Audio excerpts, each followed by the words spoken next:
Kita mestinya merenung tentang apa yang kita lakukan. Pada setahun yang lalu, apa sih yang kita lakukan? Apa yang sudah kita pelajari, apa yang kita amalkan, dan bagaimana perbuatan dosa yang kita lakukan, kita taubat atau tidak. Seorang muslim harus terus muhasabah. Muhasabah artinya menghitung dirinya tentang apa yang dilakukan dari hidupnya. Sebagaimana kata Umar bin Khattab radhiyallahu anhu, hasibu anfusakum qabla an tuhasabu. Hisab diri kalian sebelum kalian dihisab oleh Allah. Ada satu hadis dari Abu Barzah Al-Aslami radhiyallahu anhu.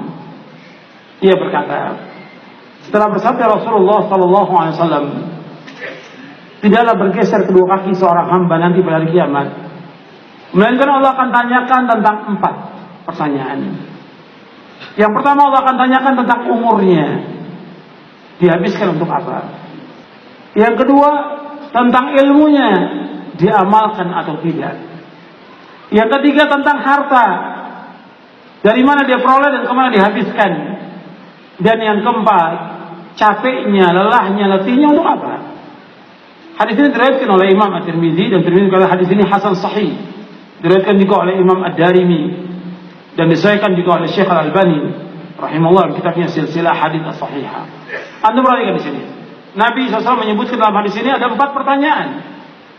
Ini untuk semua, untuk saya dan untuk antum semuanya. Bahwa tidak bergeser kedua kaki seorang hamba, maka akan ditanyakan 4 pertanyaan. Kalau disebutkan 4, bukan sebagai pembatas 4. Banyak pertanyaan yang akan ditanya. Yang asas sekali, yang asas masalah tauhid kepada Allah akan ditanya. Yang kedua akan ditanya bagaimana kita mengikuti Rasulullah atau tidak.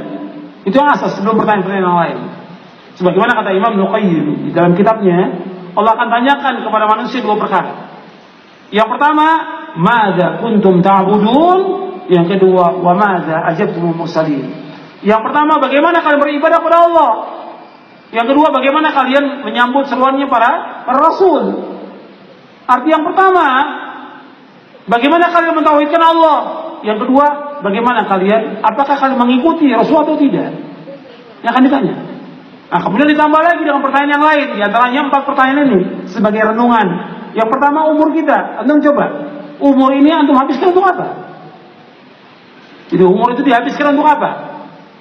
Coba, selama berapa tahun antum ini hidup, dihabiskan buat apa? Ada yang habis buat makan, buat main, buat nonton, buat jalan-jalan, ya, buat olahraga, buat ngobrol, buat SMS, ya, buat segala macam, Facebook, chatting, segala macam sudah habis waktunya.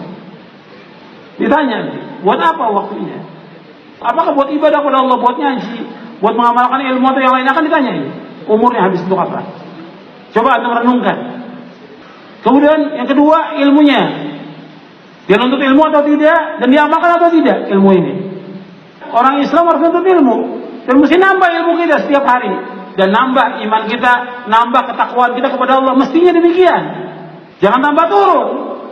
Maksudnya ngajinya nambah, ilmunya nambah, ketakwaannya juga tambah kepada Allah, tambah takut kepada Allah, tambah warok, tambah zuhud, tambah takut kepada Allah. Ini coba ilmu diamalkan untuk diri kita, buat rumah tangga tambah baik hubungannya, rumah tangga dengan istri juga tambah baik, dengan tambah baik, bukan tambah kasar, bukan tambah kejam, bukan tambah jauh dari Islam, tambah baik hubungannya rumah tangga.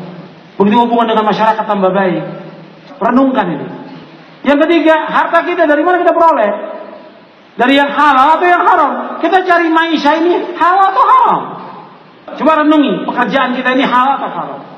Uang yang masuk ke kita, uang siapa? Uang orang, uang kantor, barang itu yang ada pada kita, barang kantor, barang yayasan, barang masjid, atau punya orang lain, atau utang yang antum belum bayar, antum pakai barangnya. Coba antum renungkan, dari mana harta itu antum peroleh? Dan kemudian kemana dihabiskan harta itu? Apakah untuk yang halal? Apakah untuk yang haram? Atau untuk yang mubadzir? Untuk yang bid'ah? Untuk yang syirik? Akan ditanya oleh Allah harta itu. Dihabiskan untuk apa? Apa dihabiskan untuk mubadzir? Seperti banyak kaum muslimin habiskan uangnya untuk merokok, untuk bid'ah. Ini haram, rokok haram. Sepakat seluruh ulama tentang haramnya. Hatta Majelis Ulama Indonesia menjelaskan tentang haramnya fatwanya. Tinggalkan. Mubazir itu namanya setan. Dan gak ada manfaat sama sekali. Uang ini bukan uang kita. Allah yang memberikan kepada kita. Allah akan tanya kemana dihabiskan uang itu. Apakah untuk yang sia-sia, untuk yang foya-foya, untuk yang haram, atau untuk yang bid'ah akan ditanya oleh Allah. Kemudian yang terakhir, yang keempat, yang akan ditanyakan oleh Allah pada hari kiamat, tentang capeknya kita, lelahnya kita, letihnya kita untuk apa?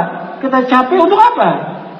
Apakah capek untuk begadang, capek untuk nonton, capek untuk olahraga, capek untuk main, atau capek kita untuk membaca kitabullah, atau kita capek untuk membaca sunnah Nabi SAW, atau capek karena kita berdakwah mengajak umat pada tauhid, atau capek kita membantu orang-orang yang susah, atau capek dalam melaksanakan ibadah haji atau umrah, atau yang lainnya. Capek kita untuk apa? Untuk di jalan yang benar atau di jalan bid'ah dan syirik? Allah akan tanya tentang ini. Dan Nabi bersabda dalam satu hadis yang sahih yang diriwayatkan oleh Imam Ahmad dan Ibnu Hibban, kata Nabi, likulli amalin syirrah wa likulli syirratin fatrah, faman kana fatrah ila sunnati faqad ihtada wa man kana ila ghairi faqad halak. Sesungguhnya tiap-tiap amal itu ada masa semangatnya, ada masa lelah dan letihnya. Barang siapa semangatnya, lelah letihnya karena melaksanakan sunnahku, maka dia telah mendapatkan petunjuk. Dan barang siapa yang lelah letihnya semangatnya bukan karena sunnahku, maka dia telah binasa.